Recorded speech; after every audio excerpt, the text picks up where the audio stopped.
Bible കത്തിച്ച് ഒരാഴ്ച പിന്നിടുമ്പോൾ സംഭവത്തെ അപലപിച്ച് പാണക്കാട് സാദിഖലി തങ്ങൾ. മുസ്തഫ കാട്ടിയത് ഇസ്ലാം മതവിശ്വാസത്തിന് വിരുദ്ധം. കാസർഗോഡ് എരിഞ്ഞിപ്പുഴയിൽ ബൈബിൾ കത്തിച്ച സംഭവത്തെ ദിവസങ്ങൾ കഴിഞ്ഞിട്ടും മുസ്ലിം സംഘടനാ നേതൃത്വത്തിൽ നിന്ന് ആരും അതിനെ അപലപിക്കാൻ മുന്നോട്ട് വന്നിരുന്നില്ല. എന്നാൽ ഇന്നലെ ആദ്യമായി കോഴിക്കോട് പാളയം ഇമാം ഹുസൈൻ മടവൂർ അപലപിച്ചു.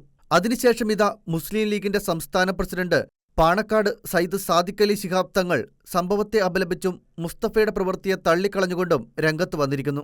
ക്രൈസ്തവർക്ക് മുഴുവൻ വേദനയുണ്ടാക്കുന്ന തരത്തിൽ ബൈബിൾ കത്തിച്ച് സോഷ്യൽ മീഡിയയിലൂടെ പ്രചരിപ്പിച്ചതിനെ അപലപിക്കുകയും ഇത്തരം വിദ്വേഷ പ്രവർത്തനം ചെയ്യുന്നവർക്കെതിരെ സർക്കാർ കർശന നടപടി സ്വീകരിക്കണമെന്നും പറഞ്ഞ തങ്ങൾ സമൂഹത്തിൽ മതസൗഹാർദ്ദത്തിനും സമാധാനപരമായ സഹവർത്തിത്വത്തിനും കോട്ടം വരുത്തുന്ന പ്രവർത്തനം ആരുടെ ഭാഗത്തു നിന്നുണ്ടായാലും അതിനെ ഒന്നിച്ചു നിന്ന് ചെറുത്തു തോൽപ്പിക്കണമെന്നും കൂട്ടിച്ചേർത്തു.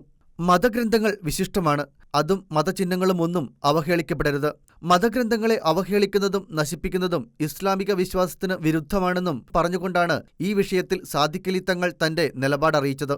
ബൈബിൾ കത്തിച്ച സംഭവത്തിൽ ലീഗ് നേതൃത്വം ഇതുവരെ പുലർത്തിയ മൗനം പലരുടെയും വിമർശനത്തിന് ഇടയാക്കിയിരുന്നു. ഇതിനു മുൻപ് ക്രൈസ്തവർ നേരിട്ട സമാനമായ പല പ്രതിസന്ധികളിലും അവർ മൗനം പാലിക്കുകയോ ക്രൈസ്തവർക്കെതിരായ നിലപാട് കൈക്കൊള്ളുകയാണ് ചെയ്തിട്ടുള്ളത്. ഹാഗിയ സോഫിയ ദേവാലയം തകർക്കപ്പെട്ടതടക്കമുള്ള വിഷയങ്ങളിൽ സാദിഖലി തങ്ങൾ കൈക്കൊണ്ട നിലപാടുകൾ ക്രൈസ്തവരെ ഏറെ വേദനിപ്പിക്കുന്നതായിരുന്നു.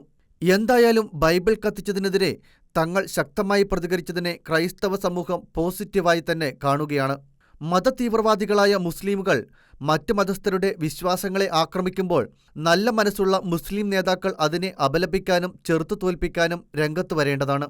എങ്കിൽ മാത്രമേ നമ്മുടെ നാട്ടിൽ മതസൗഹാർദ്ദം പുലരുകയുള്ളൂ.